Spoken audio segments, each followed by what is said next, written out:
staklo, da li si... pala? Dugo sam se spremala, svaki test rešavala. Mnogo znam ja trikova, al nisam za ovo ja.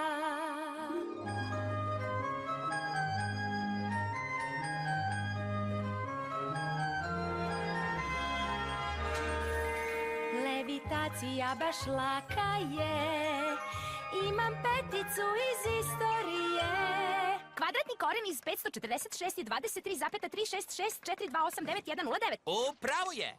Prva sam u kvizu prijateljstva, al za ovo nisam spremna ja. Da li ću proći ili pasti, ja nisam sigurna. Nije sigurna. Oštar veštine sve, srce čisto mi je. Srce čisto joj je. Kroz svašta sam prošla ja i iz svega se izvukla, ali za